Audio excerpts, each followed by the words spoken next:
Hi friends, welcome to Ranjana sweet home. இன்றைக்கி நம்ம சேனலில் ஒரு சூப்பரான வீடியோ தான் பார்க்க போகிறோம். நம்ம சேனலில் ஃபஸ்ட்டு பார்க்குறவங்களுக்கு தெரியாது, நாங்கள் இதுக்கு முன்னாடி ஆஃப்ரிக்காவில் இருந்தோம். ஆஃப்ரிக்கா பற்றின நிறைய வீடியோஸ் நம்ம சேனலில் இருக்குது. தேவைப்படுறவங்க செக் பண்ணி பாருங்கள். நம்ம சேனலில் இது வரைக்கும் சப்ஸ்கிரைப் பண்ணாதவங்க சப்ஸ்கிரைப் பண்ணிவிட்டு அப்படியே பெல் பட்டனையும் கிளிக் பண்ணிவிட்டு வாங்க. இன்றைக்கி நம்ம வீடியோக்குள்ளே போயிடலாம். இன்றைக்கி ஒரு சூப்பரான வீடியோ தான் நீங்கள் பார்க்க போகிறீங்க. என்னடா ஏதோ ஸ்கூல் மாதிரி ஒரு இடத்துக்கு வந்திருக்கேன் அப்படின்னு பார்க்குறீங்களா? இது ஸ்கூலே தாங்க. நான் சின்ன வயசில் இருக்கும் போது 12th ஸ்டாண்டர்ட் வரைக்கும் இந்த ஸ்கூலில் தான் படித்தேன். அருப்புக்கோட்டையில் இருக்கிற தேவாங்கர் கேர்ள்ஸ் ஹையர் செகண்டரி ஸ்கூலில் தான் நான் 6th-லேருந்து 12th வரைக்குமே படித்தேன். ஆனால் இன்றைக்கி வர்றது படிப்பு விஷயத்துக்காக இல்லை, விளையாட்டு விஷயத்துக்காக வந்திருக்கோம். நம்ம சேனலில் ஷார்ட்ஸ் எல்லாம் கண்டினியூஸாக பார்க்குறவங்களுக்கு தெரிஞ்சிருக்கும். எங்கள் ஊரில் பொங்கல் சொல்லி நான் சொல்லியிருந்தேன். அந்த பொங்கலுக்கான விளையாட்டு போட்டிகள் எல்லாமே இந்த ஸ்கூலோட கிரவுண்டில் தான் கண்டக்ட் பண்ணுவாங்க. வேறு எந்த ஊர் பொங்கல்லையும் விளையாட்டு போட்டிக்காக இவ்வளோ மெனக்கட்டு இவ்வளோ அரேஞ்ச்மெண்ட்ஸ் பார்த்து இவ்வளோ சூப்பராக பண்ணுவாங்களாங்கிறது தெரியாது. அது என்னலாம் அப்படிங்கிறத வாங்க இன்றைக்கி வீடியோக்குள்ளே போய் பார்த்துடலாம். இது எங்கள் ஏரியா பொங்கல் தான். ஆனால் இந்த பொங்கலுக்காக எல்லாருமே வருஷம் காத்துக்கிட்டு இருப்போம் தான் சொல்லணும். ஒரு வருஷம் பொங்கல் முடியும் போது ஐயோ அதுக்குள்ளே முடிஞ்சிடுச்சா, அடுத்த வருஷம் பொங்கல் எப்போ வருமோ அப்படின்னு தான் எல்லாருமே வெயிட் பண்ணிகிட்ருப்போம். வெளியே ஊரில் எங்கெங்கெல்லாம் இருந்தாலும் கண்டிப்பாக மிஸ் பண்ணாமல் முடிகிறவங்க இந்த பொங்கலுக்கு கண்டிப்பாக வந்து சேர்ந்துருவாங்க. வேறு எந்த விசேஷத்துக்கும் வராங்களோ இல்லையோ, கண்டிப்பாக ஃப்ரெண்ட்ஸை பார்க்கணும், ஃபேமிலியை பார்க்கணும் அப்படின்ட்டு இந்த பொங்கலுக்காக எல்லாருமே வந்து சேர்ந்துருவாங்க ஊருக்கு. நாங்கள் சின்ன வயசில் இருக்கும்போதெல்லாம் செவ்வாய் புதன் வியாழனில் தான் பொங்கலே நடக்கும். செவ்வாய்க்கிழமை கரகம், புதன்கிழமை விளையாட்டு போட்டி, குழந்தைங்களோட டான்ஸு, வியாழக்கிழமை முளைப்பாரின்னு 3 நாள் நடக்கும். ஆனால் இப்போல்லாம் சண்டேலேருந்தே ஸ்டார்ட் ஆகிடுது. ஞாயிறு, திங்கள், செவ்வாய், புதன், வியாழன்னு 5 நாளும் ஒரே கொண்டாட்டம் தாங்க. என்ன காரணம் அப்படின்னு பார்த்தீங்கன்னா, புதன்கிழமை தான் எல்லார் வீட்லேயும் கெஸ்டெல்லாம் வந்திருப்பாங்க. ஸோ அவங்கள கவனிக்கிறதா இல்லைன்னா இந்த விளையாட்டு போட்டியை பார்க்குறதா அப்படின்ட்டு ஒரே கன்ஃபியூஷனாக இருக்கும். ஸோ எல்லாருமே என்ஜாய் பண்ணுங்கிறதுக்காக மொத்தமாக சண்டே இந்த மாதிரி ஸ்கூல் கிரவுண்டில் வச்சு எல்லாருக்கும் ஒரே மாதிரி செஞ்சு முடிச்சிருவாங்க. போட்டிகள் சின்ன குழந்தைங்களுக்கு மட்டும் இல்லைங்க, நம்மளுக்கும் இருக்குது, நம்மளை விட பெரியவங்களுக்கும் இருக்குது. இப்போ நடக்க போகிற போட்டி என்னென்னு பார்த்தீங்கன்னா, அபவ் 40க்கு மேலே இருக்கிறவங்களுக்கு த்ரோபால் மேட்ச் நடக்க போகுது. வேறு எந்த ஊர்லேயும் இந்த மாதிரி வயசானவங்களுக்கெல்லாம் போட்டி வைப்பாங்கங்கிறது தெரியலை. மிஞ்சி போனால் லக்கி கார்னர் தான் வைப்பாங்க. ஸோ எங்கள் ஊரில் இந்த மாதிரி எல்லாருமே என்ஜாய் பண்ணோம், எல்லாருமே பார்ட்டிசிபேட் பண்ணோம், எல்லாருக்குமே ப்ரைஸ் கிடைக்கணுங்கிறதுக்காக எல்லா ஏஜ் குரூப்பில் இருக்கிறவங்களுக்குமே தனித்தனியாக காம்படிஷன்ஸ் இருக்கும். அதனால் பார்த்திங்கன்னா ஞாயிற்றுக்கிழமை காலையில் 7 மணிக்கே நாங்கள் கிளம்பிடுவோம். எல்லாருக்குமே காலையில் மதியம்ன்ட்டு அங்கே தான் சாப்பாடும் அரேஞ்ச் பண்ணியிருப்பாங்க. ஸோ அந்தளவுக்கு சூப்பராக ஆர்கனைஸ் பண்ணி எங்கள் ஊர் இளைஞர் அணி தான் இதெல்லாம் பண்ணுறாங்க. காலையில் சாப்பாடு, மதிய சாப்பாடு மட்டும் இல்லைங்க, இடையில கம்மங்கூழ், மோர், அதுக்கப்புறம் வந்தவங்களுக்கு தண்ணி வேணும்ன்ட்டு தண்ணி லாரி எல்லாமே அரேஞ்ச் பண்ணி வச்சுருந்தாங்க. சின்னதாக ஸ்டால் கூட போட்டிருந்தாங்க. குட்டீஸ்க்கு ஸ்நாக்ஸு, பிஸ்கெட்ஸு, இளநீ கூட வச்சுருந்தாங்கங்க. விளையாட்டு போட்டி நடக்கிற அன்றைக்கி மட்டும் யாருமே வீட்டில் இருக்க மாட்டாங்க. மொத்த ஃபேமிலியும் எல்லோரும் சேர்ந்து ஸ்கூலுக்கு போயிடுவாங்க கிரவுண்டுக்கு, எல்லாருமே என்ஜாய் பண்ணுறதுக்காக. இப்போ பார்த்தீங்கன்னா அபவ் 40 ஆல்ரெடி த்ரோபால் மேட்ச் முடிஞ்சிடுச்சு. இப்போ வந்து பிலோ 40 மேரீடு கேர்ள்ஸ் எல்லாருமே நிற்கிறோம். நானுமே ஒரு டீமில் நிற்கிறேன். ரொம்பவே சூப்பராக விளையாடுவாங்க எல்லோரும். வருஷத்துக்கு ஒருக்க தான் விளையாடுறாங்க அப்படின்னாலுமே ரொம்ப ஜாலியாகவும் ஸ்போர்ட்டிவாகவும் எல்லாருமே விளையாடுவாங்க. நாங்கள்லாம் ஸ்கூல் படிக்கும்போது நடக்கிறப்போ, அப்போல்லாம் பொங்கல் வைக்கிறப்போ வந்து தெருவில் தான் வந்து விளையாட்டு போட்டியெல்லாம் வைப்பாங்க. இந்த அளவுக்கு வந்து எல்லாருமே ரொம்ப இன்வால்வ் ஆக முடியாது. ஏன்னா நம்ம அம்மாக்கள் மற்றவங்கெல்லாம் பார்த்திங்கன்னா சமையல் வேலை இருக்கும் அவங்களுக்கு. ஸோ அந்தளவுக்கு வந்து இன்வால்வ் ஆக மாட்டாங்க. சின்ன குழந்தைங்க தான் போவாங்க வருவாங்க, நாங்கள் தான் போவோம் வருவோம். ஆனால் மற்றபடி மற்றவங்க யாருமே இன்வால்வ் ஆக முடியாது. இப்போல்லாம் எல்லாருமே சாப்பாடும் அங்கேயே கொடுத்துட்றதுனால எல்லாருமே ஃபேமிலியோடு வந்து ரொம்ப ஜாலியாக என்ஜாய் பண்ணுறாங்க. இப்போ நீங்கள் பார்த்துட்டு இருக்கிறது எங்களோட த்ரோபால் மேட்ச் தான். ரொம்ப டஃப்பாகவும் இருந்தது மேட்ச்சு. எல்லாருமே சூப்பராக விளையாண்டாங்க. வின்னர் ரன்னர் 2 பேருக்குமே ப்ரைஸ் உண்டு. இருந்தாலும் ஒரு சந்தோஷத்துக்காக ஒரு ஸ்போர்ட்டிவாக எல்லாருமே ஜாலியாக விளையாடுவாங்க. காலையில் பார்த்தீங்கன்னா 7 o'clock ஸ்டார்ட் பண்ணிவிடுவாங்க. ஏன்னா வெயில் ஏற ஏற குழந்தைங்கள்லாம் வந்து டயர்ட் ஆகிடுவாங்க அப்படின்ட்டு 7 மணிக்கு ஸ்டார்ட் பண்ணால் மதியானம் வந்து லஞ்ச் கொடுத்துட்டு அதோடு வந்து வைண்ட் அப் பண்ணிடுவாங்க. இப்போ காலையில் பிரேக்ஃபாஸ்ட் ஓடிக்கிட்டு இருக்கு. எங்கள் மேட்ச் எல்லாம் முடிஞ்சதுக்கப்புறமா பிரேக்ஃபாஸ்ட் சாப்பிட்றதுக்கு நாங்களுமே போயிருந்தோம். ஒரு ஏஜ் கேட்டகரிக்குமே என்னென்ன போட்டி அப்படிங்கிறத முதலையே சொல்லிவிடுவாங்க. ஸோ அதுக்கேற்ற மாதிரி மைக்கில் அனௌன்ஸ் பண்ணும்போது நம்ம போய் அப்பப்போ நேம் கொடுத்து நம்ம ஜாயின் பண்ணிக்க வேண்டியதான். பிரேக்ஃபாஸ்ட்டுக்கு என்ன கொடுத்துருந்தாங்க அப்படின்னு பார்த்தீங்கன்னா, இட்லியும் பொங்கலும் கொடுத்துருந்தாங்க. சாம்பார், சட்னி, அப்புறம் தக்காளி சட்னி. நாங்கள் எல்லோரும் சேர்ந்து உட்காந்து தான் ஒன்றா உட்காந்து சாப்பிட்டுட்ருக்கோம். நம்ம ஏரியா பொங்கல்ங்கிறனால நம்ம சின்ன வயசு ஃப்ரெண்ட்ஸ் எல்லாம் நிறைய பேரை பார்க்கலாம். அதே மாதிரி ரொம்ப நாள் ஊரில் இல்லாதவங்க வெளியூரில் இருக்கிறவங்க இந்த பொங்கலுக்காக வருவாங்க. ஸோ அவங்கள மீட் பண்ணலாம், அவங்க கூட டைம் ஸ்பெண்ட் பண்ணலாம். இந்த மாதிரி சேர்ந்து ஒன்றா உட்காந்து சாப்பிட்றது இதெல்லாம் தான் ஸ்வீட்டான மொமெண்ட்ஸ்ன்னு நான் சொல்லுவேன். நான் ஊரில் இருக்கும் போதெல்லாம் யோசிப்பேன், நம்ம இங்கேயே இருந்தோன்னா நம்ம சொந்தக்காரங்கள்லாம் யாருமே தெரியாது நம்ம குட்டீஸ்க்கு. எவ்வளோ தான் வீடியோ காலில் பேசினாலுமே எடுத்தாலுமே அந்த ஒரு பாண்டிங்கே வராது குழந்தைங்களுக்கு நம்ம சொந்தக்காரங்க கூட. ஸோ இந்த மாதிரி எல்லாருமே சேர்ந்து இருக்கும்போது பழகும்போது ஒரு இடத்துக்கு போகிறோம் வரோன்னு செய்யும்போது தான் இவங்க நம்ம சொந்தக்காரங்க, இவங்க அத்தை, இவங்க சித்தி அப்படிங்கிறது நம்ம குழந்தைங்களுக்கும் தெரியும். அவங்களும் ரொம்ப பாண்டிங்காக இருப்பாங்க அப்படின்னு நான் நினச்சிருக்கேன்.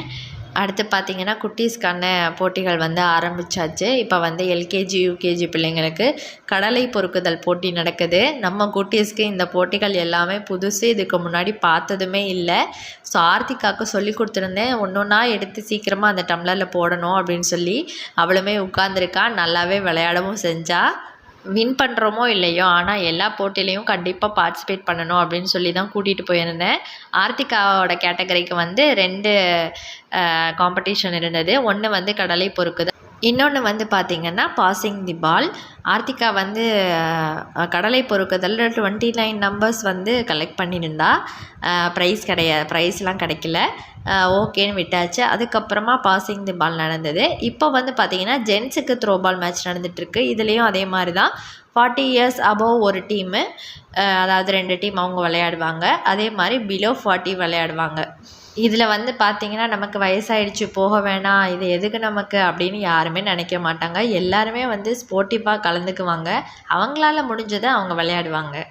ஆர்கனைசிங்கும் பக்காவாக இருந்துச்சு. குட்டீஸ் எல்லாமே கொஞ்சம் யாரையும் டென்ஷன் பண்ணாமல், சுற்றி இருக்கிறவங்களும் டிஸ்டர்ப் பண்ணாமல் எல்லாருமே வந்து காமாக வந்து எல்லா விளையாட்டுமே நடந்துச்சு.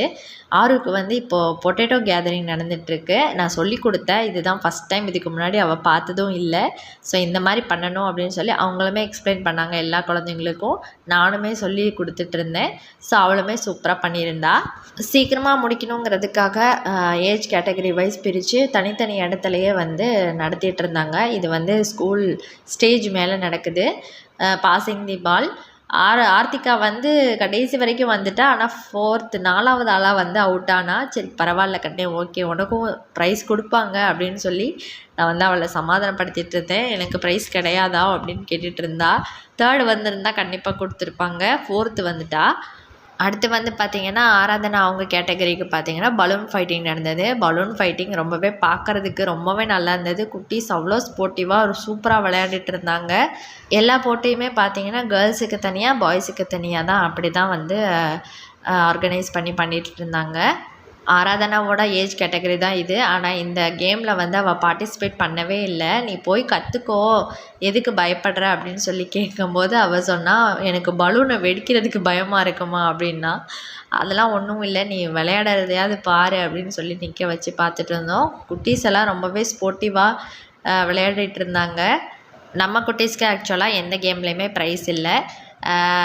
அப்புறம் வந்து என்னோடய நாத்தனார் பையன் வந்து 2 கேமில் ஃபஸ்ட் ப்ளேஸ் அவன் வந்து வின் பண்ணியிருந்தான். ஷர்வின் பொட்டேட்டோ கேதரிங்லேயும் ஃபஸ்ட்டு, பலூன் ஃபைட்டிங்லேயும் ஃபஸ்ட்டு. அடுத்து வந்து பார்த்திங்கன்னா பாய்ஸுக்கு தனியாக ரன்னிங் ரேஸ், அதே மாதிரி கேர்ள்ஸுக்கு தனியாக ரன்னிங் ரேஸ் வச்சுருந்தாங்க. இது வந்து பார்த்திங்கன்னா 4th 5th படிக்கிற குட்டீஸ்க்காக ரன்னிங் ரேஸும் அதுக்கப்புறமா தவளை போட்டி வச்சுருந்தாங்க. பாய்ஸுக்கு பாய்ஸில் வந்து அக்கா பையன் வந்து கௌதம் ஃபஸ்ட்டு வந்திருந்தான் தவளை போட்டியில். ஜென்ஸுக்கு பெரியவங்களுக்கு பார்த்திங்கன்னா கிரிக்கெட் காம்படிஷனுமே நடந்தது. அதை தவிர பார்த்திங்கன்னா வாலிபாலுமே வச்சுருந்தாங்க. வாலிபால் மேட்ச்லாம் ரொம்ப நேரம் போச்சு. திடீர்னு புதுசாக விளையாடவங்களுக்கெல்லாம் பயங்கரமாக உடம்பு வலிக்கும் கண்டிப்பாக.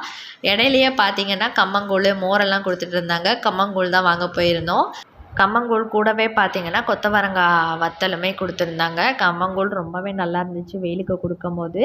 இது வந்து அடுத்த கேட்டகரி 8th 9th அந்த மாதிரி படிக்கிற குழந்தைங்களுக்கு ஸ்லோ சைக்கிள் ரேஸ் வச்சுருந்தாங்க. அதே மாதிரி லெமன் அண்ட் ஸ்பூன் வச்சுருந்தாங்க.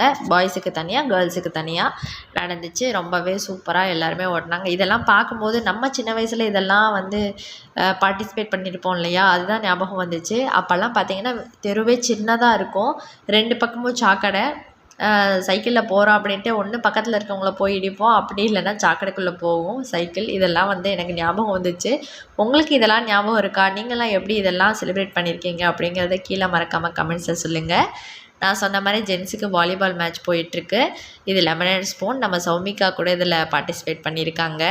சின்ன வயசில் இருக்கும்போது இன்னும் நிறைய காம்படிஷன்ஸ்லாம் கண்டக்ட் பண்ணுவாங்க. லெமன் அண்ட் ஸ்பூன், அது தவிர பார்த்திங்கன்னா பாட்டிலில் நீர் நிரப்புதல் அந்த போட்டி இருக்கும். அதுக்கப்புறம் வந்து கூல்ட்ரிங்க்ஸ் குடிக்கிற போட்டி, அப்புறம் வந்து சாப்பாடு போட்டி அப்படின்ட்டு பாட்டு போட்டி, ட்ராயிங் வரைகிறது, யானை வரைஞ்சி அதுக்கு வந்து வால் மட்டும் வரைகிறது, அப்புறம் பானை உடைத்தல் எல்லாமே நடக்கும். ஆனால் இப்போல்லாம் போட்டிகள்லாம் கம்மி பண்ணிட்டாங்க.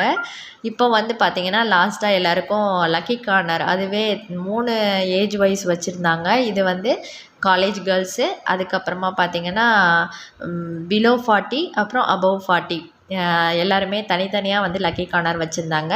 இது மட்டும் இல்லாமல் கப்பிள்ஸ்க்கும் லக்கி கார்னர் வச்சுருந்தாங்க. கப்பிள்ஸ் கேம் ஒன்று வேணும் அப்படிங்கிறதுக்காக லக்கி கார்னர்லேயே கப்பிள்ஸ் கேம் வச்சுருந்தாங்க. கப்பிள்ஸாக போய் சுற்றணும். இதில் வந்து பார்த்திங்கன்னா என்னோடய நாத்தனாரும் அண்ணாவும் பார்த்திங்கன்னா செகண்ட் ப்ரைஸு கப்பிள்ஸ் லக்கி கார்னரில். லேடிஸ்க்கு மட்டும் இல்லை, ஜென்ஸுக்கும் இதே கேட்டகரி, அதாவது அன்மேரிட், அதுக்கப்புறம் பிலோ 40, அபவ் 40ன்னு 2-3 தடவை வந்து எல்லாருக்குமே லக்கி கார்னர் நடந்துச்சு. குட்டீஸ் வந்து பார்த்திங்கன்னா காலையிலேருந்து வீட்டுக்கு வர வரைக்கும் நம்மளை டிஸ்டர்ப் பண்ணவே இல்லை. ஏன்னா நிறைய ஃப்ரெண்ட்ஸு குட்டீஸ் எல்லாம் இருக்கனால எல்லோரும் சேர்ந்து விளையாடிக்கிட்டே இருந்தாங்க. நம்ம தான் பார்த்து கூப்பிட்டு தண்ணி குடிங்க, ஜூஸ் குடிங்க அப்படின்னு சொல்லி கொடுக்க வேண்டியிருந்தது. ஸோ அந்தளவுக்கு குட்டீஸுமே ரொம்ப என்ஜாய் பண்ணிகிட்டு இருந்தாங்க. காம்படிஷன்ஸ் எல்லாம் ஓரளவுக்கு முடிஞ்சதுக்கப்புறமா மத்தியானம் லஞ்ச் கொடுக்க ஸ்டார்ட் பண்ணிட்டாங்க. லஞ்சுக்கு என்ன கொடுத்தாங்கன்னு பார்த்தீங்கன்னா சாம்பார் சாதமும் தயிர் சாதம், கூட வந்து உருளைக்கிழங்கு கூட்டு வச்சுருந்தாங்க, ஊறுகாய். ரொம்பவே சூப்பராக இருந்துச்சு சுட சுட சாப்பிட்றதுக்கு. குட்டீஸ் எல்லோரும் ரவுண்டாக உட்காந்து சேர்ந்து தான் அதை சாப்பிட்டுட்ருக்காங்க. நம்ம குட்டீஸ்க்கெல்லாம் ஐயோ அதுக்குள்ளே முடிஞ்சிடுச்சா, இன்னும் வீட்டுக்கு போகணுமா அப்படின்ற மாதிரி இருந்தது. இதே மாதிரி திருப்பி எப்போம்மா வருவோம், இதே மாதிரி எப்போ நடக்கும் திருப்பி அப்படின்னு கேட்டுட்டு இருந்தாங்க. ஸோ அந்தளவுக்கு என்ஜாய் பண்ணாங்க. எல்லோரும் சாப்பாடு வாங்குறதுக்கு வெயிட் பண்ணிகிட்ருக்காங்க. அவ்வளோதான் ஃப்ரெண்ட்ஸ், நாங்களும் சாப்பிட்டுட்டு அப்படியே கிளம்பிட்டோம். இதுதான் நான் சின்ன வயசில் படித்த ஸ்கூலு. ஒரு தடவை அப்படியே சுற்றி பார்த்துட்டு அப்படியே வீட்டுக்கு கிளம்பியாச்சு. இந்த வீடியோ இதோட முடியுது. இந்த வீடியோ உங்களுக்கு பிடிச்சிருந்ததுன்னா மறக்காமல் லைக் பண்ணுங்கள், ஷேர் பண்ணுங்கள். ரஞ்சனா ஸ்வீட் ஹோம் சேனலை சப்ஸ்கிரைப் பண்ணிக்கோங்க. தேங்க்யூ. பாய் பாய்.